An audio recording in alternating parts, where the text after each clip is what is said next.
Recently, the Union Cabinet approved a new FDI policy for India's space sector.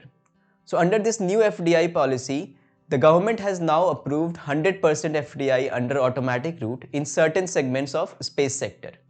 Now, the new decision, it is the part of the large policy that was the Atmanirbhar Bharat, जिसके अंदर हम India की economy को self reliant, competitive और भी ज़्यादा efficient बनाने की बात करते हैं. So in this video we will look into what is this new FDI policy in space और इसका क्या significance हो सकता है. So let us start. तो सबसे पहले हम जानते हैं कि FDI कितने तरह की होती है. तो FDI का जो एंट्री रूट होता है वो दो तरह के होता है. Either it's under automatic route और it's through government approval. तो automatic route के अंदर the company does not need government's approval to invest. वही गवर्नमेंट अप्रूवल जो होती है वो ज़्यादा रिस्ट्रिक्टेड होती है. इसके अंदर आपको गवर्नमेंट की परमिशन चाहिए होती है टू इन्वेस्ट.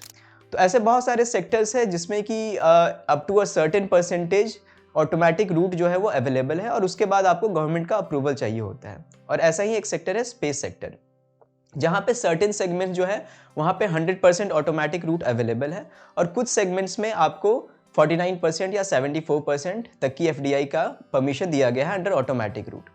अब स्पेस जो सेक्टर है उसके अंदर बहुत सारे ऑपरेशंस होते हैं, लाइक लॉन्च व्हीकल का मैन्युफैक्चरिंग हो गया, सैटेलाइट का मैन्युफैक्चरिंग हो गया, लॉन्च पैड का मैन्युफैक्चरिंग या और भी अलग अलग जो ऑपरेशंस होते हैं जो स्पेस के अंदर आता है. तो अब इन सारे ऑपरेशंस को हम इंडिया ने 3 कैटेगरीज में इंडियन गवर्नमेंट ने डिवाइड किया है फॉर FDIs. ठीक है, तो ये 3 कैटेगरीज क्या क्या हैं. तो सबसे पहला कैटेगरी है 100% ऑटोमेटिक रूट. तो इस कैटेगरी के अंदर जो एंट्री रूट है FDI के लिए, it is 100% allowed under automatic root. यहाँ गवर्नमेंट अप्रूवल की ज़रूरत नहीं है. तो इसके अंदर कौन कौन से ऑपरेशंस अलाउड हैं. मैन्युफैक्चरिंग ऑफ कंपोनेंट्स, सिस्टम्स या सब सिस्टम्स ऑफ सैटेलाइट्स. तो एक सैटेलाइट के अंदर बहुत सारे छोटे छोटे कंपोनेंट्स होते हैं, छोटे छोटे सिस्टम्स, सब सिस्टम्स होते हैं. तो इनको मैन्युफैक्चर करने के लिए the 100% FDI is now being allowed. ठीक है, वो भी अंडर ऑटोमेटिक रूट. यहाँ गवर्नमेंट की अप्रूवल की ज़रूरत नहीं पड़ेगी. उसके साथ ही और भी सेगमेंट्स होते हैं. एक स्पेस ऑपरेशन के बहुत सारे सेगमेंट होते हैं, लाइक स्पेस सेगमेंट होता है, ग्राउंड सेगमेंट होता है, यूजर सेगमेंट होता है.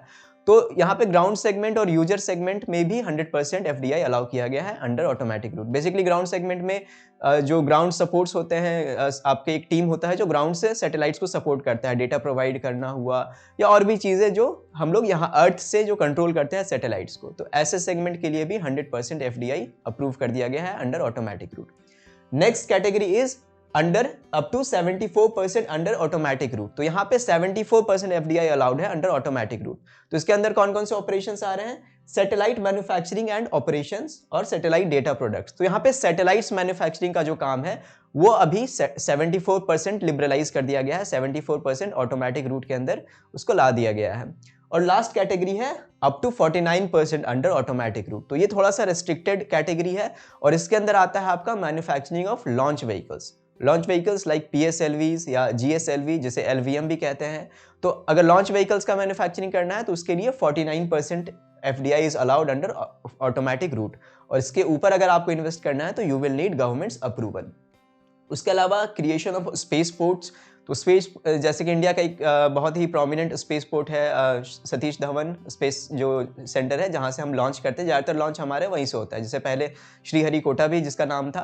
तो ऐसे स्पेस पोर्ट्स का मैन्युफैक्चरिंग, इसको बनाने के लिए भी आपको 49% जो FDI है it is now allowed under automatic route. तो हमने देखा कि अब जो नई FDI पॉलिसी है इसके अंदर जो स्पेस सेक्टर है इसको पहले से ज़्यादा लिबरलाइज कर दिया गया है.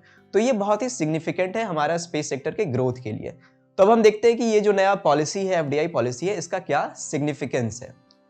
तो सबसे पहला सिग्निफिकेंस की बात करें तो this will drive innovation in space sector. तो अब ज़्यादा से ज़्यादा जब इन्वेस्टमेंट इंडिया में आएगा तो इससे क्या होगा कि जो प्राइवेट सेक्टर है उनको बूस्ट मिलेगा. वो अब ज़्यादा स्पेस ऑपरेशन में पार्टिसिपेट करेंगे, मैन्युफैक्चर करेंगे और इससे इनोवेशन को और ज़्यादा ड्राइव मिलेगा. नई चीज़ें बना पाएंगी, नई नई कंपनीज आएंगी, जो आइडियाज़ हैं वो निकल करके बाहर आएंगे. उसके बाद कमर्शलाइजेशन ऑफ स्पेस. तो अभी रिसेंटली आने वाले टाइम में भी हम देखेंगे कि स्पेस विल बी कमर्शलाइज्ड, चाहे वो स्पेस टूरिज्म हो या मिनरल एक्सप्लोरेशन हो या फिर सैटेलाइट लॉन्च, जो प्राइवेट कंपनीज़ की जो सैटेलाइट्स लॉन्च करते हैं. तो ये सब कमर्शियल एक्टिविटीज़ जो स्पेस सेक्टर की है ये आने वाले टाइम में और भी ज़्यादा बढ़ेगी. तो कमर्शलाइजेशन ऑफ स्पेस के लिए भी हमें इन्वेस्टमेंट चाहिए इंडिया में, तो इससे इंडिया का जो स्पेस सेक्टर है उसको भी बूस्ट मिलेगा। जैसे हम अमेरिकन कंपनीज को देख सकते हैं, स्पेस एक्स है, ब्लू ओरिजिन जैसी कंपनी है, ये काफ़ी ज़्यादा कमर्शियल ऑपरेशंस पे ध्यान दी हुई है, क्योंकि आने वाले टाइम में space will be a huge source of revenue for these companies या फिर इकोनॉमी के लिए। उसके बाद क्या होगा कि now ISRO will can focus on other activities like research innovation. तो जब कमर्शियल एक्टिविटीज़ अगर प्राइवेट कंपनीज देखना शुरू करेंगी या इसरो का ही जो प्राइवेट आर्म है, अगर वो NSIL जिसे कहते हैं, तो अगर उसमें ट्रांसफ़र हो जाएगा कमर्शियल ऑपरेशन, तो इसरो जो है वो फोकस कर पाएगा रिसर्च पे, इनोवेशन पे और वैसे मिशंस पे जिसमें कि जैसे कि इंटरप्लैनेटरी मिशन हो गया या फिर डीप स्पेस एक्सप्लोरेशन हो गया, बेसेस बनाना मून पे या ह्यूमन फ्लाइट्स। तो ऐसे ऑपरेशंस पे इसरो जो है वो ज़्यादा फोकस कर पाएगा और जो कमर्शियल ऑपरेशंस है वो फर्दर हम प्राइवेट कंपनीज में को दे सकते हैं या इसरो का ही जो कमर्शियल आर्म है उसको दे सकते हैं। तो इसलिए भी FDI बहुत ज़्यादा ज़रूरी है। उसके बाद this new FDI policy it is in line with India's space policy 2023।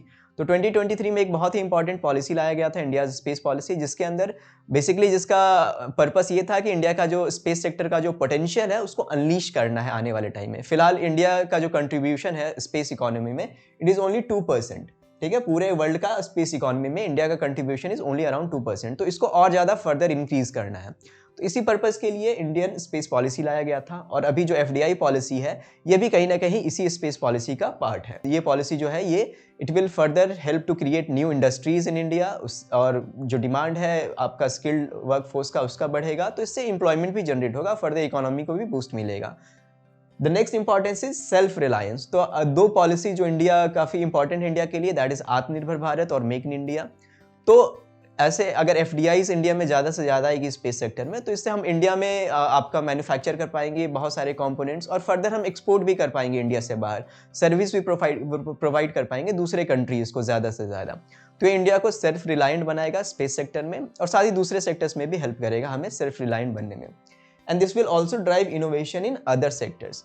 तो जो स्पेस सेक्टर है इसको बोला जाता है it is the incubator for innovation in other sectors. तो अगर स्पेस में इनोवेशन होता है तो इसका फ़ायदा दूसरे सेक्टर्स में भी देखने को मिलता है, चाहे वो आपका टेलीकम्युनिकेशन हो, चाहे वो आपका disaster management, health, education, environment. तो ऐसे सेक्टर्स में भी इनोवेशन होता है थ्रू स्पेस। तो अगर स्पेस सेक्टर में ज़्यादा से ज़्यादा डेवलपमेंट होगा, ज़्यादा इनोवेशन होगा, तो इसका फ़ायदा हमें दूसरे सेक्टर्स में भी देखने को मिलेगा और ओवरऑल इकोनॉमी को एक बूस्ट मिलेगा, ग्रोथ होगा हमारी इकोनॉमी का। तो ये था हमारा नया FDI policy in space sector और उसका क्या सिग्निफिकेंस है।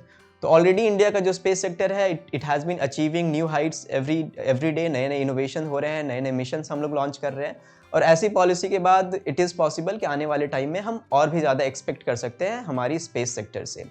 So this was all for today's video. Thank you for watching.